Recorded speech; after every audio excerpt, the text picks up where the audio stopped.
नमस्कार, आप देख रहे हैं स्काई चैनल में हूं गोपाल झा।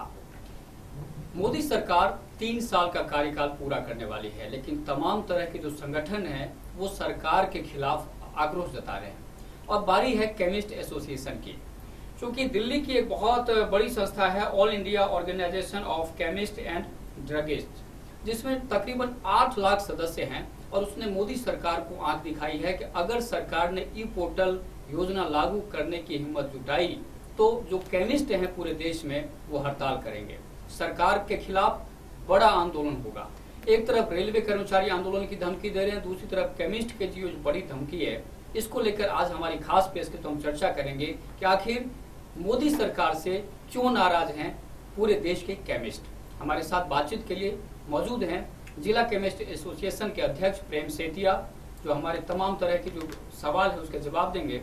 साथ ही जिला केमिस्ट एसोसिएशन के कोषाध्यक्ष जय किशन चावला उर्फ लवली जी भी हमारे साथ हैं। आप दोनों का इस कार्यक्रम में बहुत बहुत स्वागत है। सेतिया जी, धन्यवाद। सरकार से इतने खफा क्यों हो गए आप लोग? आप लोग तो अच्छे दिन लाने वाले थे, अच्छे दिन के लिए आपने वोट दिया था सरकार को, अचानक इतना गुस्सा क्यों आ गया आप लोगों को? हम अच्छे दिन की उम्मीद जरूर कर रहे थे और हमें देखने को मिला है कि हमारे बुरे दिन आ रहे हैं। क्यों आ रहे हैं कि जो चीज मोदी जी बाहर देश में देखते हैं, जैसे ब्रिटेन, अमेरिका, जो सुविधा वहां मिल रही है जनता को, वो आज उपभोक्ताओं को राजस्थान या पूरे भारतवर्ष में नहीं मिल रही। ये हमारे भारतवर्ष के ऑर्गेनाइजेशन है, बॉम्बे से करते हैं, शिंदे साहब हैं, उन्होंने अभी काफी लेटर लिखे, आज तक सरकार से कोई जवाब मिला। और नहीं मिलने के बाद कोई आश्वासन प्रधानमंत्री का या स्वास्थ्य मंत्री का नहीं मिलने के बाद ये मुद्दा हमें उठाना पड़ा, हड़ताल पे आना पड़ा। उसका कारण ये है ई पोर्टल।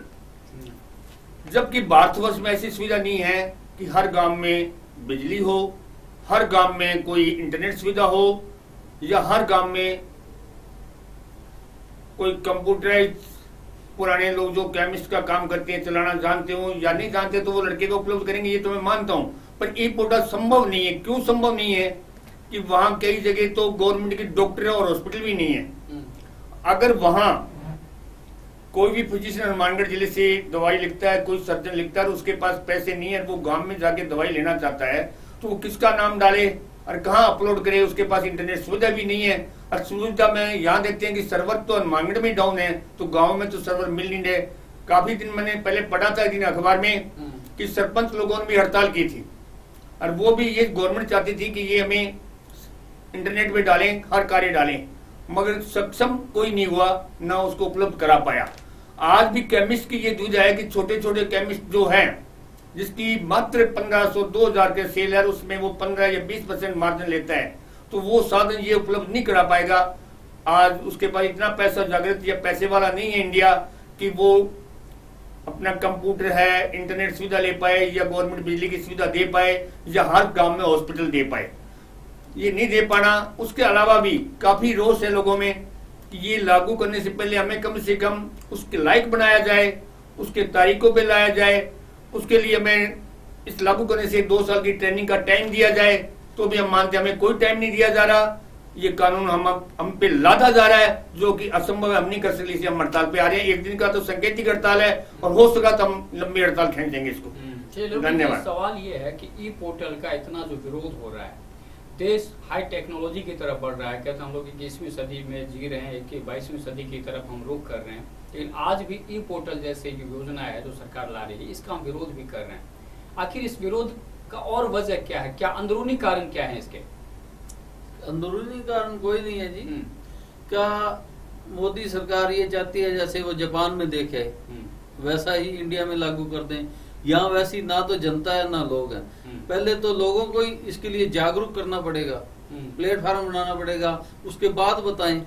अभी तक तो बहुत लोग ऐसे हैं जिनको पूरा मोबाइल नहीं चलाना आता, वो ई पोर्टल से सब कुछ कैसे कर पाएंगे?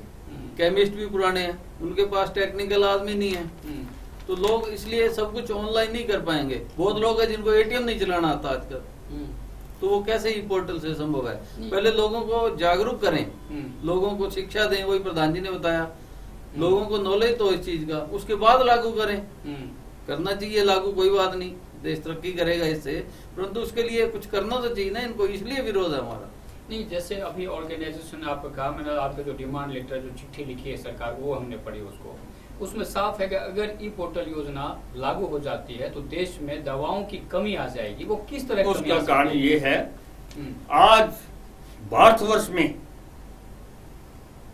यूनानी से आयुर्वेदिक वाले भी एलोपैथिक लिख रहे हैं और कई डिग्रियां लेके एलोपैथिक लिख रहे हैं, तो उनकी प्रिस्क्रिप्शन या उनकी दवाई की जो पर्ची से हम अटेंड नहीं कर पाएंगे, या इतना कष्ट भोगने के बाद जैसे एक दवाई चली, यहाँ आई, उसका टैक्स लगा, फिर बार बार टैक्स लगा, फिर आगे चार्ज लगा, तो केमिस्ट कर नहीं पाएगा, नहीं कर पाएगा, दुकानें बंद होंगी और दवाइयों की कमी आएगी। न वो किसी डॉक्टर, जो भी डॉक्टर यूनानी है, आयुर्वेदिक है और कई तरह की डिग्रियां दे रखी हैं, या आरएमपी टाइप गांव में बैठे हैं, अगर दवाई उनको नहीं देंगे तो ये मानो कि उपभोक्ता के साथ गांव वालों के पास झगड़ा होगा। आज पर्ची के बगैर हेडक्वार्टर, डिस्ट्रिक्ट हेडक्वार्टर बैठे हुए हमारे साथ झगड़े होते हैं कि ये दवाई मैं ले गया था 15 दिन की, ये नींद वाली गोली हो दीजिए, हम उसको दे नहीं पाते, नहीं दे पाते तो उपभोक्ता लड़ाई पे, झगड़े पे उतारू हो जाता है। ये हमें बहुत दुविधा आ रही है। उससे अच्छा यही मानेंगे केमिस्ट कि अपनी इस दवाई को मंगाई नहीं मंगाएंगे तो कम से कम झगड़े से तो बचेंगे।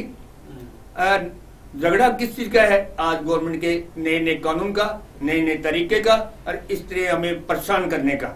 इसलिए तो हमें ये 30 मई का जो बंद का आह्वान किया, इसीलिए किया है। नहीं, सरकार की ये मंशा है, सरकार जिस तरह बता रही है कि हमारी ये है मंशा कि ये जो नकली दवाओं का जो बहुत बड़ा कारोबार हो रहा है देश में, जिससे पब्लिक परेशान है, उससे निजात दिलाने के लिए ये जो ई पोर्टल योजना लागू की जा रही है। तो नकली दवाओं का की जो बिक्री है उस पर रोक कैसे लगेगी? हाँ, आप ही बताइए। मैं इस मुद्दे पे आता हूँ।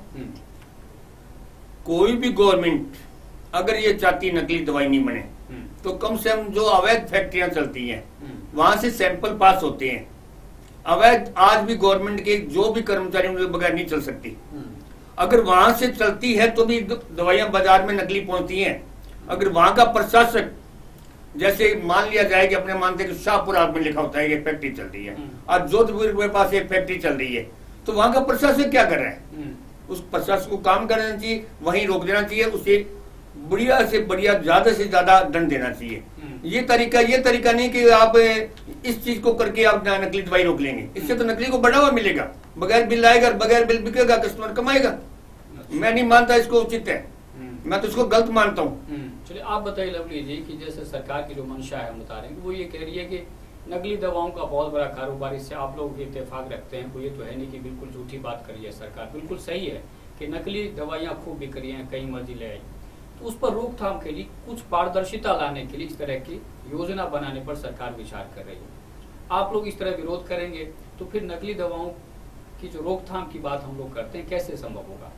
बिल्कुल, नकली दवाइयों का तो हम विरोध करते हैं, विरोध होना भी चाहिए, परंतु सरकार को उसकी जड़ तक पहुंचना चाहिए। जहाँ पे बन रही है उनकी नॉलेज में है। अगर आज एक पॉलीथीन के खिलाफ है सरकार, रेडी वाले को तो पकड़ के सजा दे देती है, फैक्ट्री नहीं पकड़ सकती वो पॉलीथीन की, तो वो पकड़नी तो वो चाहिए। जब वहां से बनेगी नहीं तो आएगी कहाँ, किसके पास आएगी? तो आएगी नहीं तो बिकेगी नहीं। कंट्रोल तो वहां होना चाहिए इनका, वहां कंट्रोल कर नहीं पाते ये, क्योंकि वो बड़े बड़े सेठ हैं। छोटे बंदे को पकड़ लेते हैं, छोटे दुकानदार को सजा उसको मिलती है, बड़ा फैक्ट्री वाला या इंडस्ट्रियल हो उसका कुछ नहीं होता। उस पर कंट्रोल करना चाहिए गवर्नमेंट को। चलिए सेठिया जी, इससे सवाल ये है कि अब जैसे दवाइयों की जो सप्लाई है, बिक्री है, डेली अगर इस तरह की योजना बन जाए, जैसे प्रस्तावित है, अभी कानून बनने वाला है जिसका आप लोग विरोध कर रहे हैं, कि अगर ऐसा हो जाता है तो सरकार के पास एक आंकड़ा तैयार हो जाएगा कि डेली इतनी तो खपत है, इस तरह से सप्लाई का जो सिस्टम है सारा, जिसका विरोध करें तो सरकार तो कुछ बेहतर करना चाह रही है, लेकिन आप लोग विरोध करने लगते हैं। ऐसा है, बेहतर वो होता है जो सबको फायदा दे, उपभोक्ता को। और अब हम भी सरकार के ही मेंबर हैं, उनके ही उपभोक्ता हैं। इस तरह के जटिल कानून ला के अगर किसी को खुश करना चाहते हैं, जब गवर्नमेंट अपना टैक्स लेना चाहती है, तो टैक्स तो केमिस्ट वैसे भी दे रहा है। आज देखिए, होलसेलर हमारा एक भी पैसा बगैर टैक्स नहीं करता। क्यों? उसका बिल्कुल चेक से माल आता है, चेक द्वारा पेमेंट करता है, चेक द्वारा ही माल ट्रांसपोर्ट से आता है। कोई उसमें दो राय नहीं कि हम कहीं अपना किसी चीज को छुपा रहे हैं। टैक्स से कितना लगाए वो जाना तो उपभोक्ता पे है, ये हम मानते हैं, बिल्कुल। मगर उसका तरीका ये गलत है कि इस तरह की आप ई पोर्ट पे डालो, ये करो, ये संभव नहीं होता। केमिस्ट की ड्यूटी होती है 24 घंटे, 2 फार्मासिस्ट बैठते हैं, रात को भी इमरजेंसी आती है, दिन में भी आती है, और कई बार इतनी इमरजेंसी आ जाती है कि उसके पास ये टाइम ही नहीं है, तो कैसे डाल पाएगा। अगर बस उसका सुविधा भी है तो बड़ा मुश्किल सा लगता है कि मैं हर मेंबर को इमरजेंसी को संभालूं, या मैं ई पोर्टल पे काम करूं या ऑनलाइन काम करूं। आज देखिए कोई भी पे आज जिस व्यक्ति के, जिस उपभोक्ता के भाई को हार्ट अटैक हुआ है, जिसके आज कोई चोट लगी है, वो क्या चाहेगा, केमिस्ट से ये अपेक्षा करेगा सबसे पहले दवाई मुझे मिले, और ये अपेक्षा करेगा सबसे पहले डॉक्टर मुझे देखे। अगर हम पेशेंट की उस सेवा की तरफ देखें तो हमारा काम वो बनता है। उसके बाद 2 नंबर में ये काम आता है कि अब मैं गवर्नमेंट की कानून को माने, मगर आज इतना दबाव दिया जा रहा है कि इसको तो फर्स्ट नंबर दिया जाए, प्रेटीमर पेशेंट को 2 नंबर में डाला जा रहा है। तो नहीं, ऐसा नहीं होना चाहिए। देश में ये अत्याचार मानता हूँ और बड़ा गलत मानता हूँ मैं। जहां तक आती टैक्स की बात, तो भरने को इनकम टैक्स है, कोई भी सेल टैक्स है, आज तक भरते हैं, भरते रहेंगे, इससे हमको इनकार नहीं करते। हमें सुविधा चाहिए, साधारण टैक्स चाहिए, बिल के हिसाब से, जैसे 3 नंबर में माल जाए हम मानते जाएगा, टैक्स बनता है, इनकम टैक्स हम भर देंगे, मगर ये रिपोर्ट डालना, ये करना, इमरजेंसी सेवाएं छोड़ के करना बड़ा असंभव लगता है। और उस असंभव को आप किसी नीति से देखो, केमिस्ट वो आता है, मानवता में आता है, उसमें आता है कि अगर कोई पेशेंट आ गया, किसी के पास पैसे नहीं तो हम लेने को तैयार नहीं होते, उसकी इमरजेंसी सेवाएं देने को तैयार होते हैं। ये सेवा देना हमें जटिल लग रहा है, इतना जटिल लग रहा है कि हमें लग रहा है कि हमें थोपा जा रहा है, इसकी हम खिलाफत करेंगे। चलो लवली जी, अभी जो सप्लाई का जो ब्यौरा जुटाने का जो तरीका है वो क्या है आप लोगों के पास? सप्लाई थ्रू वही C&F और डिपो के थ्रू होलसेलर के पास आती है, होलसेलर से बिल पे रिटेलर के पास आती है। और रिटेलर में जो शेड्यूल बनाए हुए हैं गवर्नमेंट ने, शेड्यूल H1 है, दूसरा है, सब मेंटेन करते हैं। वही तरीका है। वो डिपार्टमेंट जब भी कोई उनकी जांच होती है तो सबसे पहले वही चेक करते हैं H1 वाला रजिस्टर मेंटेन है या नहीं है, यही ब्यौरा है अभी तक। तो सबसे एक बड़ी दिक्कत और आ रही है कि जैसे सैंपल फेल हो दवाई की किसी की, तो आप लोग करेंगे कि केमिस्ट को दंडित क्यों किया जाए, फिर सीधे आप फैक्ट्री वालों मैं इसको विस्तार में बताऊंगा झा साहब को। कि झा साहब ऐसा है कि मैन्युफैक्चर जैसे अनाज का किसान करता है, उसे नहीं पूछा जाता। कोई भी अगर किसी तरह का काम करता है, मैन्युफैक्चर करता है, उसे नहीं पूछा जाता। दवाई एक ऐसी चीज है जो मनुष्य पे बहुत जरूरी चीज है, और इसमें सैंपल फेल होना बहुत भी गलत काम है। हम भी इस चीज को मानते हैं, पर मैं ये मानता हूं कि ऐसी कौन सा हल है गवर्नमेंट के पास कि एक केमिस्ट जांच करके दवाई ले कि ये दवाई सही है या गलत है। अब इंडिया गवर्नमेंट का काम है कि जहां मैन्युफैक्चर कर रहा है वहां वो पास कर रहे हैं उसको, तो क्यों पास कर रहे हैं गलत चीज को, और सैंपल फेल क्यों हो रहे हैं। अभी आपने सुना होगा कि बाबा रामदेव के सैंपल फेल हुए हैं, उसको तो कुछ नहीं हुआ। आज देखते हैं उस कंपनी की दवाई अच्छी सन फार्मा की फेल होगी, तो वहां जांच करने वाले जो सैंपल पास करने वाले बैठी है वैज्ञानिक टीम, या कोई मान लो एम फार्मा बैठा है या कोई बैठा है, तो दंडित तो वो होना चाहिए, नीचे वाला क्यों होना चाहिए। उसने तो मैन्युफैक्चर नहीं की। आज मैन्युफैक्चर होने के बाद मैं आपको बताऊंगा, हमारे C&F के पास बिल से दवाई आती है, बिल से होलसेल के पास आती है, होलसेल बिल से बेचता है। जब हम बिल पे काम कर रहे हैं, मैन्युफैक्चर वही है, उसका नंबर नाम डाल रहे हैं, उसका बिल नंबर डाल रहे हैं, सब दिखाने को तैयार है, तो नीचे वाले से लेकर ऊपर तक दंडित क्यों भी। अलग होना चाहिए कि मैन्युफैक्चर ही बनाने वाले की कमी का जो दोष है वो एक रिटेलर भुगते 5वें नंबर पर आके, उससे पहले तो 5 बार चेक होती है। तो वहां की अथॉरिटीज क्या कर रही है, इंडिया गवर्नमेंट क्या कर रही है, ये हमें बताया जाए, हम इसको सुनना चाहते हैं इंडिया गवर्नमेंट के मुंह से। चलिए, GST को लेकर भी आप लोग बहुत बेहतर स्वागत करने के मूड में नजर नहीं आ रहे हैं। लगता है कि GST का भी कहीं न कहीं विरोध कर रहे हैं अंदरूनी रूप से, खुले तौर पर। क्या वजह है इसके? हम GST और ऑनलाइन दोनों का विरोध कर रहे हैं। अब GST का जो टैक्स का रवैया है वो कुछ उचित नहीं केमिस्ट के लिए। ठीक है, हम ज्यादा बार में ये सोचते हैं कि सेवा करना, मैंने पहले भी निवेदन किया है कि ये सेवा भागी होता है, वो रिटर्न वर्क ज्यादा नहीं कर पाता। मैंने सोच दिया कि आज इतना रिटर्न वर्क बढ़ जाएगा केमिस्ट के लिए, वो संभव ही नहीं है। और ये जो ई पोर्टल वाला मेल करना है, डॉक्टर का नाम लिखो, किस डॉक्टर ने क्या लिखा, ऐसी रिपोर्टें तैयार करके देना इंडिया के लिए केमिस्ट का काम है, या अपनी उनकी कोई भी NGO या उनका कोई भी एक टीम बनाई जाए वो करे तैयारी। अब गवर्नमेंट ये चाहती है, हमसे ये चाहती है कौन से डॉक्टर ने दवाई लिखी, कौन सा एंटीबायोटिक लिखा, और कौन सा काम बिका, कहां से चला। तो ये चीज रखना संभव नहीं है। इस गवर्नमेंट के अंदर या इन संसाधनों के अंदर वो साधन ही यहाँ नहीं है। ना तो इंडिया में अभी पढ़े लिखे 100% आदमी है। आज भी जनता ये मान के चलो कि 50% तो मतलब करीब करीब ऐसे हैं जो कि इंटरनेट जानते ही नहीं है। 70% आजकल व्हाट्सएप सीखे मोदी जी आने से, और वो भी इस तरह के सीखे हैं कि जो नहीं सीखते, ये काम नहीं दे रहे आजकल। अब रहेगी ये बात, तो मेरे ख्याल में इस अनपढ़ कितने अनपढ़ लोग होंगे गाँव में। देखो मोदी जी वही कह रहे हैं कि जब गलत काम के लिए सीख सकते हो तो अच्छे काम के लिए भी सीख लो, नहीं क्या रहेगा। सीखने का मौका दिया जाए, लादने का मौका लगा दे। सिखाना मोदी सरकार ने है। अगर मानते हैं कि ये मोदी जी की बीजेपी की सरकार है तो उसके लिए टाइम देना चाहिए, उसके लिए ट्रेनिंग सेंटर खोलने चाहिए। हम मानते हैं, हम सीखने को तैयार हैं भी। मानते हो दवाई का काम, पढ़े लिखे आदमी का काम, हम इस चीज को स्वीकार करते हैं। स्वीकार करने के बाद भी ये मौका देना चाहिए हमें, इसका 1-2 साल मौका देना चाहिए ट्रेनिंग का, कि हर बंदे को, हर आदमी को 5 दिन यहाँ एक कैंप लगा के टाइम दिया जा रहा है। उसको ये सिखाया जा रहा है कि ये पोर्टल ये है, मेल ऐसे करना है, उसकी लाइट की व्यवस्था हम देश ऐसे करेगा, इंटरनेट की सुविधा देश ऐसे देगा। जब वो सुविधा दे देगा तो ये चालू हो जाएगा अपना। अगर सुविधा नहीं है तो आप सोचो कि अगर मेरे पास मोटरसाइकिल नहीं है, मैं भाग के 1 मिनट में तो 1 किलोमीटर नहीं कर लूंगा। मोटरसाइकिल तो 1 किलोमीटर कर सकता है सफर, मगर साधने के बाद पैदल जाना पड़ेगा तो नहीं कर पाएगा कोई आदमी। जीएसटी में क्या खामी लगी आपको? जीएसटी में बार बार टैक्स ऐसी दराएं कि इतना वर्क बढ़ रहा है कि साल में 1 बार रिटर्न भरते हैं तो भी हम पूरा सोच के भरते हैं। अब महीने में 3 बार रिटर्न देना, इसका मतलब अकेला आदमी कोई काम कर रहा है। आज क्या है कि गवर्नमेंट इधर तो ये चाह रही है कि परिवार नियोजन लागू हो, एक बच्चा एक बच्ची होता है ज्यादातर तो, अरे एक ही बच्चा 2 से ऊपर नहीं। उधर गवर्नमेंट इतने कानून ला रही है कि वो कमाने के लायक भी नहीं रहे, को रिटर्न में लगा रहे। तो मेरे ख्याल में तो संभव नहीं है कि उसकी बीवी रोटी बनाएगी साथ हेल्प करेगी। ये समझ से बाहर है मेरे कि इतना वर्क नहीं देना चाहिए। टैक्स की सुविधा साधारण बनानी चाहिए, जो साधारण बनाने से आम आदमी काम भी कर सके और देश का कहना भी मान सके, जनता नहीं बढ़ पाए। वरना तो हमें वो करना पड़ेगा कि 5-7 बच्चे रखो और उनको उस चीज में लगाओ और उसी दुकान में लगाए रखो। तो अकेले के लिए कोई चीज ना। तो मोदी जी, आपको याद होगा कि सरकार ने, मोदी जी ने भाषण में कहा था कि ज्यादा से ज्यादा लोगों को रोजगार दिलाएंगे। तो कहीं उनकी ये तो मंशा है कि भाई ठीक है, इस तरह से जब काम हो रहा है, इनकम है ही केमिस्टों के पास, जो खासतौर पर होलसेलर हैं या जो, तो चलो 2-4 और स्टाफ रख लें। जो आप कमी बता रहे हैं कि जो टेक्निकल स्टाफ नहीं है, टेक्निकल लोगों को आप शामिल कीजिए। उनकी तो यही मंशा है कि इसी बहाने उनको रोजगार के अवसर मिल जाएंगे।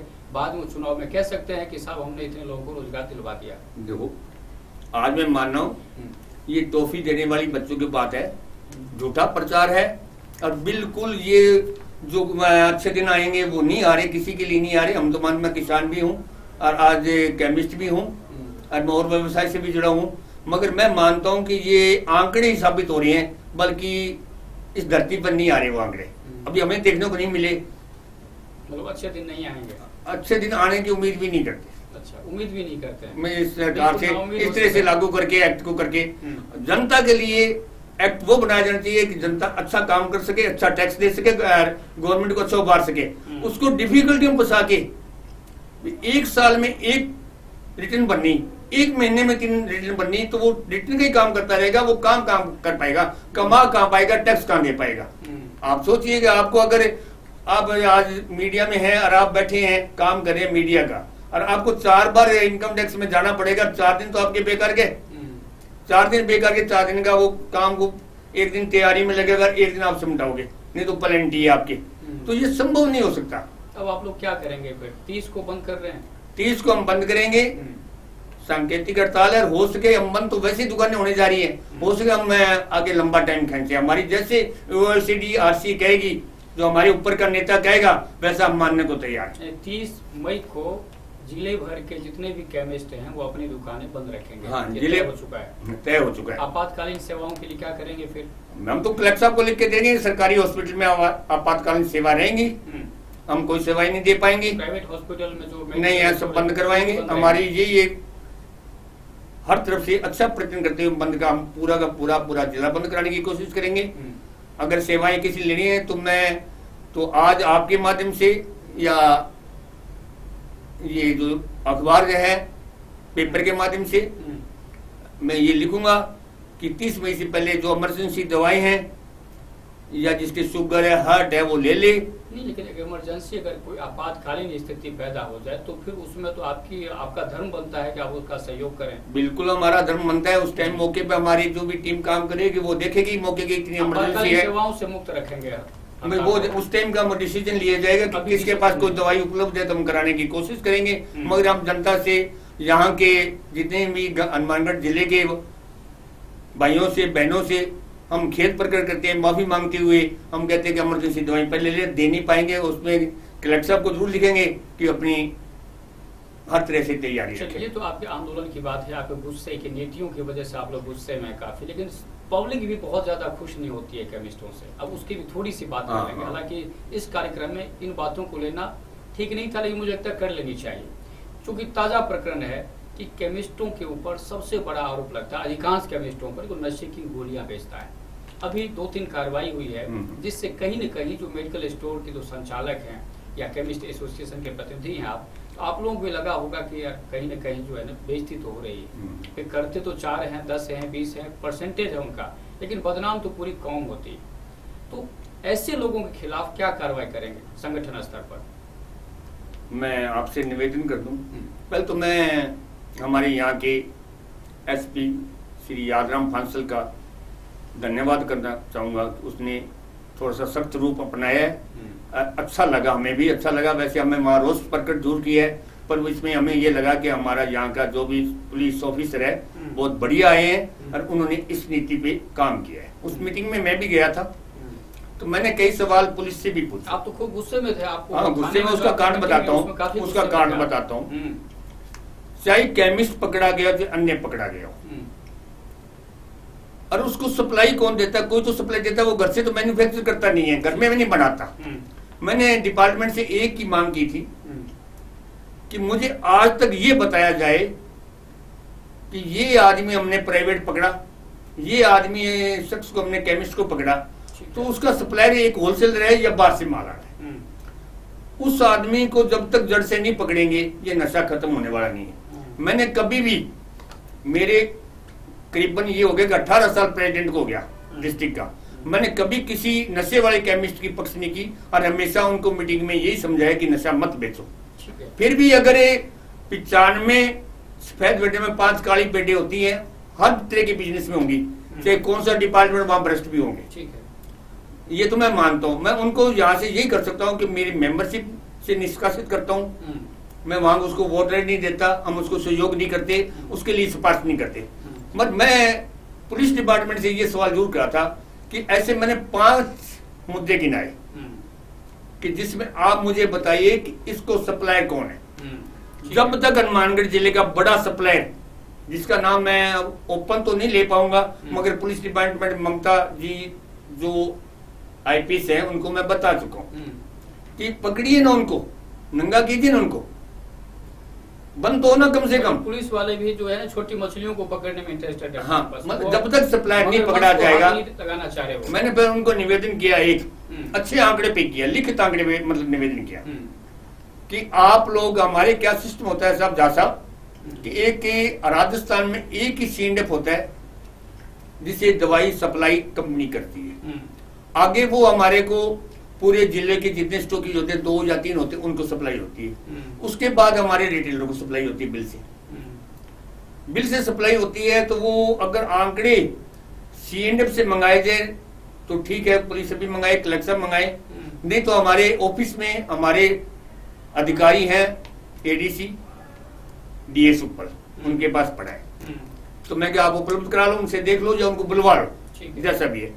आंकड़े ये बोलते हैं कि सीकर, बीकानेर, अलवर, चूरू, झुंझुनू, जहां लाखों की बोतलों की तादाद में रेस्कोप कोरेक्स आ रही है, हनुमानगढ़ के आंकड़े आते हैं उसमें 0% पे, 5% पे, जो कि वास्तविकता जरूरत होती है।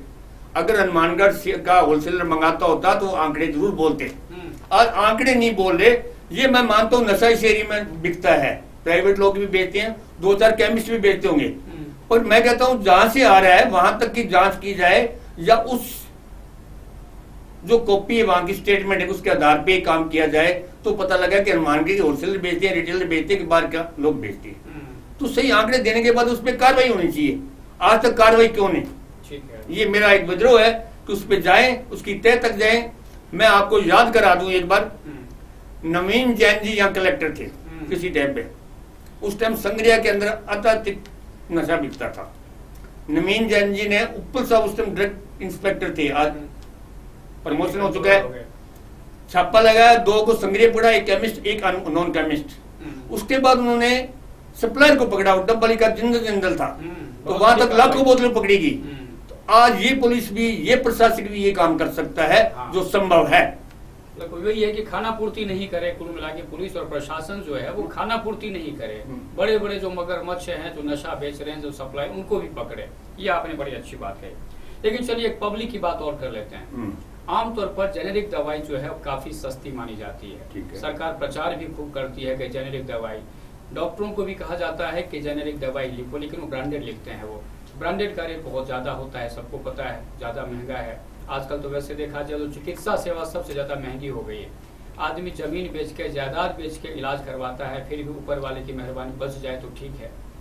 लेकिन जो स्थिति है उसमें केमिस्ट भी सहयोग नहीं करते हैं पब्लिक का। एक तो डॉक्टर कम लिखते हैं जेनेरिक, और जो अगर मान लो गलती से किसी डॉक्टर ने लिख भी दिया जेनेरिक दवाई तो केमिस्ट रखते ही नहीं है। तो आखिर जेनेरिक दवाई से केमिस्टों को इतनी परहेज क्यों है?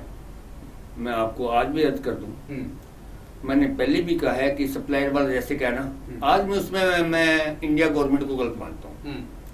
आज एक जेनेरिक की दवाई प्रधानमंत्री योजना के तहत जो आ रही है, उसके ऊपर आप RMP देखिए, MRP देखिए। MRP होगा 1 रुपए 80 पैसे, जो केमिस्ट को भेजी जा रही है उस पर MRP होगा 25 रुपए जेनेरिक पे। अच्छा, क्या गवर्नमेंट उसको सुचारू रूप से वहां से नहीं चला सकती? मेरा उद्देश्य है कि अगर गवर्नमेंट ने उपभोक्ता को फायदा देना है तो वो मेरे ख्याल में जो लॉन्च कर रहे हैं, बड़ी बड़ी फैक्ट्रियां हैं, जो मैन्युफैक्चर पैसे वाले हैं, अरबों खरबों के मालिक हैं, तो वो ऐसा क्यों करवा रहे हैं इस गवर्नमेंट से? अच्छा, वहां से रेट चेंज हो गया आना चाहिए, जो वास्तविकता उपभोक्ता पढ़ सके कि ये रेट 1 रुपए 80 पैसे की आइटम है, जिस 27 रुपए की नहीं है। आम केमिस्ट को अगर लालच किसी को भारतवासी को दिया जाएगा तो मैंने देखा भारत के ऐसे लोग देखे जो कि यहाँ की CID पाकिस्तान को दे रहे हैं लालच में।